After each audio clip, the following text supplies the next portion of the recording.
शुरू होता है। और कैसे हो सीताराम? सभी लोग शहर में काम ढूंढने जा रहे हैं, क्या तुम नहीं जाओगे?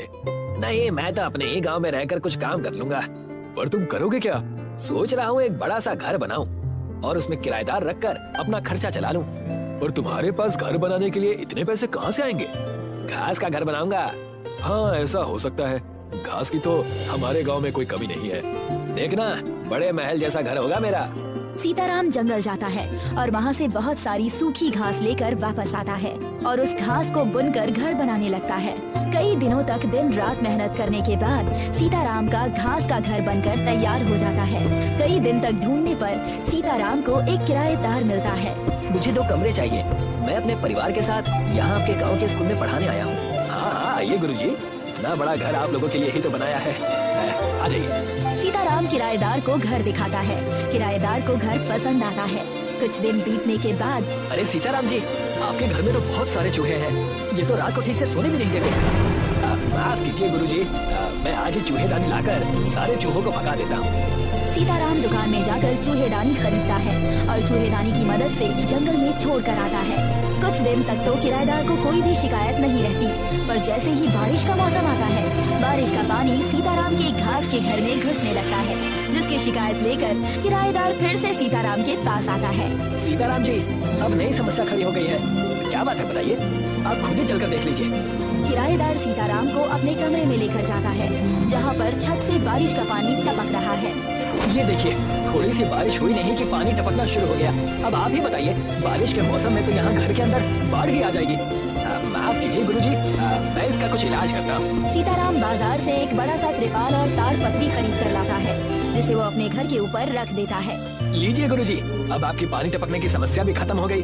धीरे धीरे बारिश का मौसम शुरू हो जाता है और तेज मूसलाधार बारिश होने लगती है, जिससे सीताराम की छत का त्रिपाल और ताड़पत्री दोनों ही फट जाते हैं और बारिश का पानी एक साथ घर में आ जाता है। किराएदार गुस्से में सीताराम के पास जाता है। देखिए सीताराम जी, अब तो हद ही हो गई है। घर का सारा राशन भीग गया है। ऐसे में कोई कैसे आपके इस घास फूस के घर में रह सकता है? अब माफ कीजिए गुरुजी, आगे से ऐसा नहीं होगा। माफी मत मांगिए, कुछ कीजिए। अगर आपने एक हफ्ते में ये घर ठीक नहीं किया तो मैं अपना कमरा छोड़कर हमेशा के लिए चला जाऊंगा। नहीं नहीं नहीं, ऐसी नौबत नहीं आएगी। आप मुझे कुछ दिनों का समय दीजिए, मैं कुछ करता हूँ। सीताराम परेशान हो जाता है और सोच में पड़ जाता है कि तभी उसे परेशान देखकर उसका दोस्त दिवाकर उससे पूछता है, क्या बात है, आज परेशान नजर आ रहे हो? हाँ, बारिश की वजह से घर के अंदर पानी घुस रहा है, जिससे किराएदार ने घर खाली करने के लिए कहा है। अब घास फूस का घर है तो पानी तो घुसेगा ही ना। समझ ही नहीं आ रहा कि क्या करूं। तो कुछ ताड़पट्टी या प्लास्टिक की ताड़पत्री लगा कर देखो। वो सब करके भी देख लिया, उनका भी कुछ फायदा नहीं हुआ। ठीक है, अगर तुम्हारी समस्या का कोई हल मिलेगा तो मैं तुम्हें जरूर बताऊंगा। दिवाकर इतना कहकर वहाँ से चला जाता है और सीताराम फिर से सोच में पड़ जाता है कि वो कैसे अपने घर को बारिश में चूने से बचाए। कुछ दिन बीत जाते हैं, पर सीताराम कुछ भी नहीं कर पाता और बारिश का पानी घर में घुसने की वजह से अब किराएदार घर को खाली करने लगता है। गुरुजी, कुछ दिन और रुक जाइए। देखिए सीताराम जी, मैंने आपको 1 हफ्ते का समय दिया था और 10 दिन बीत चुके हैं। आप खुद ही देख लीजिए, घर के अंदर पानी का तालाब बना हुआ है और इस तालाब में मैं अपने बच्चों के साथ कैसे रहूंगा? हे भगवान, बड़ी मुश्किल से तो एक किराएदार मिला था, दूसरा किराएदार कहाँ से ढूंढ कर लाऊंगा? और किराएदार मिल भी गया तो मैं इस टपकती छत का क्या करूंगा? सीताराम बहुत दुखी और निराश हो जाता है कि तभी उसके पास दिवाकर आता है। मुझे तुम्हारी समस्या का समाधान मिल गया है। क्या है, जल्दी से बताओ। दिवाकर सीताराम को एक किताब देता है। इस किताब का मैं क्या करूंगा? जब राम जी और सीता माँ वनवास गए थे, तब उन्होंने जंगल में एक जादुई घास के पौधे से घर बनाया था, जो कि उन्हें सर्दी गर्मी से बचाता था। और भी कई चमत्कारिक गुण उस घास में है। किताब खोलकर देखो, तुम्हें सब पता चल जाएगा। सीताराम किताब खोलकर उस जादुई घास के पौधे को देखता है और खुश हो जाता है। वो किताब को लेकर जंगल में जाता है और जादुई घास को ढूंढने लगता है कि तभी सीताराम के पीछे एक शेर पड़ जाता है। सीताराम शेर से खुद को बचाने के लिए तेजी से दौड़ता है और जाकर एक बहुत गहरे गड्ढे में गिर जाता है। सीताराम जब गड्ढे में थोड़ा आगे चलता है तो वो देखता है कि सामने कुछ चमक रहा है। सीताराम समझ जाता है कि ये वही घास है। जब वो उसके पास जाता है तो उसे वहाँ पर एक वानर दिखाई देता है। तुम्हें क्या चाहिए सीताराम? मुझे ये जादुई घास चाहिए।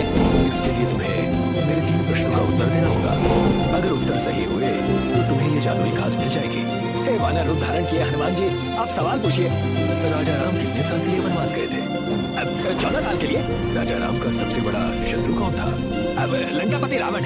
अब आखिरी प्रश्न, भगवान श्री राम को महापुरुष क्यों कहते हैं?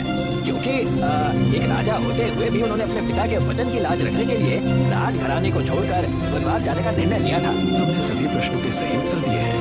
तुम जितना चाहे उतना जादुई घास ले जा सकते हो। जय हो सीता मैया की, जय हो रामचंद्र जी की। हे ईश्वर, मुझ गरीब पर अपनी कृपा बनाओ। जय हो प्रभु, आपने अपना चमत्कार दिखा दिया। जय हो सीता मैया, जय हो रामचंद्र जी की। सीताराम जादुई घास का एक बड़ा गड्ढा बनाकर घर ले आता है। सीताराम उस जादुई घास से अपने घर की छत बुनने लगता है। जैसे ही सीताराम उस जादुई घास से अपने घर की छत बनाता है, उसका पूरा घर जादुई घास का महल बन जाता है। अरे वाह सीताराम, ये तो चमत्कार हो गया। ये सब तो प्रभु रामचंद्र जी की कृपा है और तुम्हारी किताब के बताए हुए नुस्खे ने कमाल कर दिया है। बहुत बहुत धन्यवाद दिवाकर। इसमें धन्यवाद की क्या बात है? अगर मुसीबत के समय में एक दोस्त दूसरे के काम नहीं आएगा तो दोस्ती ही क्या। आ जाओ, तुम्हें अंदर से अपना जादुई घास का महल दिखाता हूँ। सीताराम दिवाकर को अपना जादुई महल दिखाने के लिए ले जाता है। जब ये बात किराएदार को पता चलती है कि सीताराम के घास का झोपड़ा जादुई घास का महल बन गया है, तो वो अपना सारा सामान लेकर सीताराम के पास वापस आता है। मुझे माफ कर दीजिए सीताराम जी, मैं आपके घर को छोड़कर चला गया था और न जाने आपको क्या क्या कह दिया। कोई बात नहीं गुरुजी, उस वक्त मेरे घर की हालत भी ठीक नहीं थी और ऐसे पानी टपकने वाली छत में भला कोई कैसे रहेगा। पर अब मेरा घर बिल्कुल ठीक हो गया है। आप अपने पूरे परिवार के साथ वापस आ सकते हैं। किराएदार अपना सारा सामान और परिवार को लेकर सीताराम के जादुई घास के महल में वापस रहने के लिए आ जाता है। धीरे धीरे सीताराम के जादुई घास के महल के बारे में लोगों को पता चलता है और कुछ नए किराएदार रहने के लिए जादुई घास के महल में आने लगते हैं। ये कहानी है माधव नगर के राघव की। राघव ठंडियों में चादर बेचने का काम किया करता था। राघव की चादर ठंडियों में ही बिका करते और बाकी के महीने राघव को व्यापार में घाटा हुआ करता था। जब जब गर्मियों का मौसम आता है, हमेशा मुझे ऐसी ही तकलीफें होती हैं। ना कोई चादर बिकती है, ना कोई सामान। तो पिताजी, आपको बेचने ही क्यों है? मेरे साथ घर पर वक्त गुजारा कीजिए ना। अगर मैं तुम्हारे साथ घर में वक्त गुजारूंगा तो हमारे घर खाना कैसे बनेगा बेटा? राघव सोचते हुए अपने घर से गांव की तरफ चला जाता है और वहां जाकर देखता है कि हे भगवान, इतनी गर्मी है। गर्मी का महीना आने को अभी 15 दिन और है। उससे पहले ही इतनी गर्मी, पता नहीं आगे क्या होगा। तभी एक महिला वहाँ पर मटका लेकर आती है और कहती है, अब क्या बताऊं राघव भैया, पूरे गांव में पानी भी नहीं है और हमें पास के गांव ने भी पानी देने से मना कर दिया है। गर्मी बढ़ते ही जा रही है, खेत सारे बंजर पड़े हैं। कहीं ऐसा ना हो कि कोई प्यास से अपने प्राण ही त्याग दे। सच कहा राघव भैया आपने, कुछ ना कुछ तो गांव की सुरक्षा के लिए सोचना ही होगा। और तो और हमारे गांव के पशु भी पानी के बिना प्यासे रह रहे हैं। मेरे घर पर थोड़ा सा पानी रखा हुआ है, मैं उन पशुओं को पिला देता हूँ, उससे कम से कम उनकी दुआएं तो लगेंगी। राघव घर जाकर अपने घर से एक बाल्टी पानी लेकर गांव के कुछ प्यासे पशुओं को पिलाता है, जिसे देख राघव की बेटी रम्या उससे कहती है, काश पिताजी हमारे गांव में भी पानी होता। पानी नहीं, काश हमारे गांव में बर्फ होता। मैं तो बर्फ से ही सारा काम करती। लेकिन ऐसा कहाँ संभव है, ये मुमकिन नहीं है बेटा। पिताजी, एक बार आपने ही कहा था कि अगर कुछ ठान लो तो सब कुछ मुमकिन हो जाता है।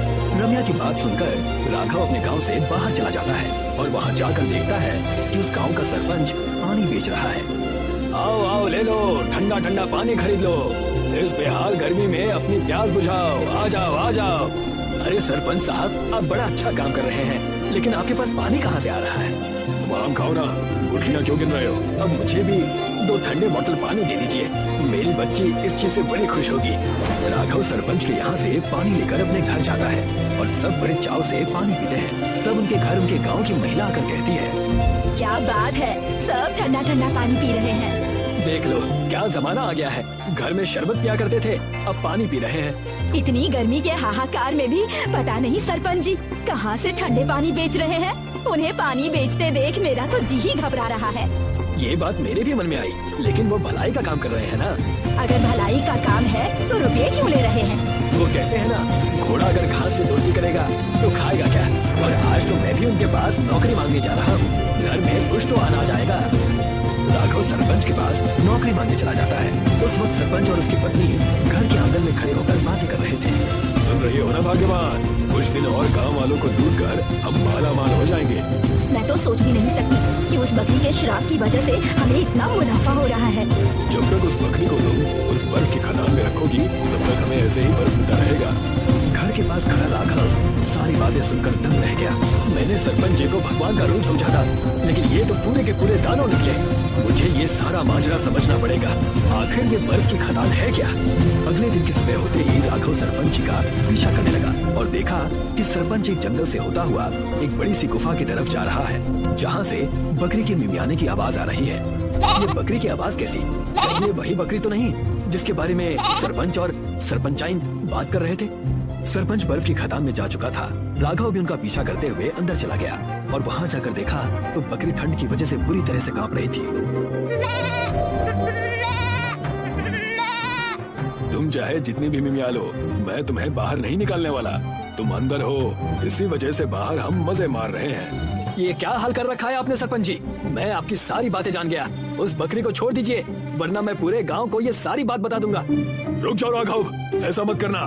पहले मेरी बात तो सुन लो, तब तुम्हें जो करना होगा वो करना। तब जाकर सरपंच ने सारी बातें बताई। मैं और मेरी पत्नी एक बार जंगल में जा रहे थे, तब एक साधु बाबा इस बकरी को लेकर खड़े थे। बालक, मेरी बकरी प्यास से जूझ रही है, क्या तुम इसे पानी पिलाओगे? जी ये लीजिए, लेकिन मेरे पास सिर्फ थोड़ा सा ही पानी बचा है। बालक, तुम्हारे पास जितना है उतना ही पिला दो, कोई बात नहीं। और जैसे ही मैंने उन्हें पानी पिलाया, उस साधु ने मुझे आशीर्वाद दिया और कहने लगा, इस जंगल के पास वाली गुफा बर्फ की हो जाएगी, लेकिन तुम्हें मेरी इस बकरी को पालना होगा, और अगर तुम इस बकरी को बाहर लेकर आए तो बर्फ की खदान मिट्टी की हो जाएगी और तुम्हारी पत्नी पर धर्म संकट आ जाएगा। इस बकरी की देखभाल तुम्हें तब तक करनी है जब तक मैं हिमालय से जड़ी बूटियां लेकर वापस नहीं आ जाता। इतना कहकर वो साधु बाबा वहाँ से अदृश्य हो गए। सरपंच की बात सुनकर राघव भी सहम गया और सरपंच से कहने लगा, ये आप क्या कर रहे हैं? इस बकरी की जान हमें बचानी होगी। ज्यादा दिन बर्फ में रहने से भी तो उसकी मौत हो सकती है। इसे बाहर ले चलिए। नहीं, ऐसा मत करो, मेरी पत्नी की जान खतरे में आ जाएगी। मैं तुम्हारी एक नहीं सुनने वाला, मुझे इसे ले जाने दो। राघव सरपंच को धक्का देकर उस बकरी को बाहर लेकर चला गया। जैसे ही राघव बाहर गया, पूरी बर्फ की खदान मिट्टी की हो गई। ठंड के कारण बकरी कांप रही थी। राघव ने उसे धूप में खड़ा किया ताकि उसे थोड़ी गर्मी लगे, और जैसे ही बकरी को गर्म हवा लगी, बकरी खुद से कहने लगी, राघव, मुझे बचाने के लिए धन्यवाद। मैं एक मायावी बकरी हूँ, तुमने मुझे बचाया, इसलिए मैं तुम्हें एक वरदान दे रही हूँ। तुम बोल कैसे रही हो और तुम्हें मेरा नाम कैसे पता है? मैं लोगों को देखकर उनका नाम और काम पता लगा लेती हूँ। मेरा वरदान ये है कि तुम्हारी सारी चादरें अब बर्फ की हो जाएंगी। जहाँ मैं खड़ी हूँ उस जगह की मिट्टी को ले जाकर अपने चादरों में डाल दो, वो सब बर्फ की हो जाएंगी। और मुझे यही जंगल में छोड़कर चले जाओ। और सरपंच, अब तुम्हारी पत्नी सुरक्षित है। क्या सच? तुम्हारा लाख लाख शुक्रिया। मैं उन बर्फ की चादरों से लोगों की भलाई करूंगा। पूरे गर्मी में सबको चादर बांटूंगा। राघव उस बकरी की कदमों की मिट्टी को ले जाकर अपने घर की चादरों पर डालने लगा। देखते ही देखते सारी चादर बर्फ की बन गई। मैं ये सारी चादर सबको बांट दूंगा। अब से इस कड़ाके की गर्मी में कोई प्यास से नहीं जूझेगा। लगता है आपने अपनी मन की ठानी हुई बात पूरी कर ही ली। इतनी सारी बर्फ की चादरें आपने बनाई कैसे? ये एक मायावी चादर है जो हमेशा बर्फ की रहेगी। हुर्रे! अब मैं इस बर्फ की चादर को लपेट कर खेलूंगी। राघव ने बर्फ की चादर पूरे गांव में बांटी। पूरे गांव से गर्मी का कहर खत्म हो गया और राघव और सरपंच खुशी खुशी रहने लगे। रमेश अपनी पत्नी रेशमा के साथ रहता था। वो स्कूल के बाहर आइसक्रीम का ठेला लगाया करता था, लेकिन ठंड के दिन आने वाले थे, इसलिए वो बहुत परेशान था। क्या बात है, आप बहुत परेशान लग रहे हैं। क्या बताऊं रेशमा, ठंड के दिन आने वाले हैं। आइसक्रीम की बिक्री पहले जितनी नहीं होगी। ये ठंड गुजारना बहुत मुश्किल हो जाएगा। सही बात है, लेकिन कुछ न कुछ तो करना पड़ेगा। वही सोच रहा हूँ, कैसे इस ठंड को काटा जाएगा। एक दिन रमेश सुबह से ही आइसक्रीम का ठेला लगाकर खड़ा था, लेकिन उसे कोई ग्राहक नहीं मिला। उसकी सारी की सारी आइसक्रीम धरी की धरी रह जाती है। तभी एक बच्चा अपनी मम्मी के साथ रमेश के ठेले के पास आइसक्रीम खाने की जिद करने लगता है। मम्मी, मुझे आइसक्रीम खानी है। नहीं बेटा, ठंड के मौसम में आइसक्रीम खाने से गला खराब हो जाएगा। मुझे ना मम्मी आइसक्रीम बहुत पसंद है, एक खाने दो ना। चल, मैं तुझे सूप पिलाती हूँ। ठंड के दिनों में आइसक्रीम खाना अच्छा नहीं होता। रमेश अपना ठेला लेकर वहाँ से चला जाता है। सुबह से शाम हो गई थी, लेकिन उसकी एक भी आइसक्रीम नहीं बिकी थी। उदास मन से वापस वो घर की ओर चल पड़ता है। क्या हुआ? आप मुंह लटकाकर क्यों बैठे हैं? ठंड बढ़ती ही जा रही है और इस बार हमारे शहर में हर बार से ज्यादा ठंड पड़ी है, इसीलिए हर माँ बाप अपने बच्चे को आइसक्रीम खाने से रोक रहे हैं। लेकिन हम जैसे छोटे व्यवसाय वाले लोग क्या कर सकते हैं? हम अपना काम तो नहीं छोड़ सकते। ऐसे ही कुछ दिन बीत जाते हैं। ठंड के मारे रमेश और रेशमा का बुरा हाल हो जाता है। व्यवसाय पूरी तरह से बंद हो जाता है और उनके पास खाने के लिए भी कुछ नहीं होता। इस वजह से उनका मकान मालिक भी उन्हें घर से निकाल देता है। वो सड़क के किनारे रहकर अपना गुजारा करने लगते हैं। इस कड़कड़ाती ठंड में हमारे पास रहने के लिए अपना घर तक नहीं है, कोई काम भी नहीं मिल रहा। तुम चिंता मत करो, सब जल्दी ही ठीक हो जाएगा। एक दिन रमेश खाने के लिए कुछ सामान लाने जा रहा होता है।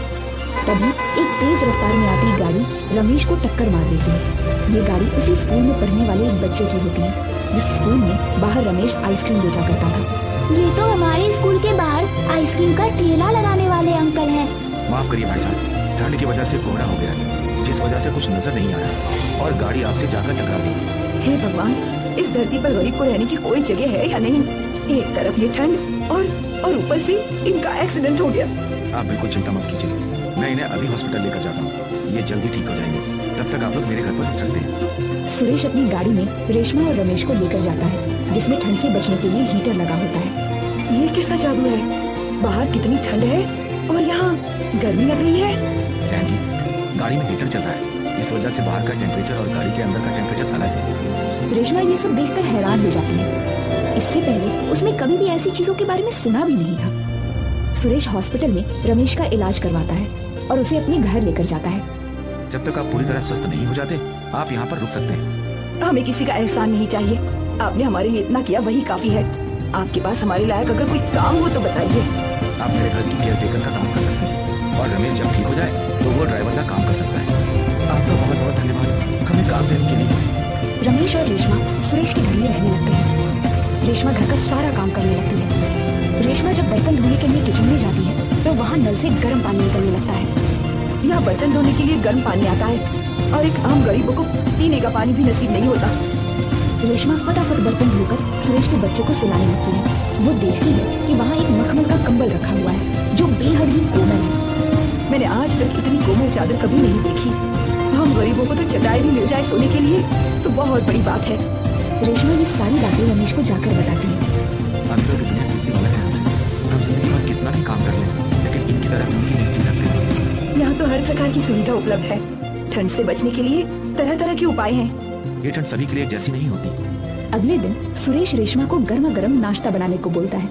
आज मैंने घर पर विंटर पार्टी का प्लान किया है, मेरे कुछ दोस्त आने वाले हैं। तुम ये क्या होता है? मुझे तो इसके बारे में कुछ भी नहीं पता। बारबेक्यू एक तरह का चूल्हा होता है जिसमें सब्जियां, पनीर और गोश्त सेक कर ठंड के दिनों में खाए जाते हैं। ठीक है बाबू साहिब, मैं इसकी तैयारी करती हूँ। ऐसे ही कुछ दिन बीत जाते हैं। रमेश बिल्कुल स्वस्थ हो जाता है और वो भी उसी घर में ड्राइवर का काम करने लगता है। दिन में रमेश सुरेश को गाड़ी में बैठाकर ले जा रहा था। यहाँ के लोगों की तो गाड़ी भी गर्म रहती है। अमीरों को ठंड का बिल्कुल एहसास नहीं होता। इनके कपड़े नर्म, मुलायम और गर्मी का एहसास दिलाते हैं। ऐसा नहीं है, हमें ठंड का एहसास है।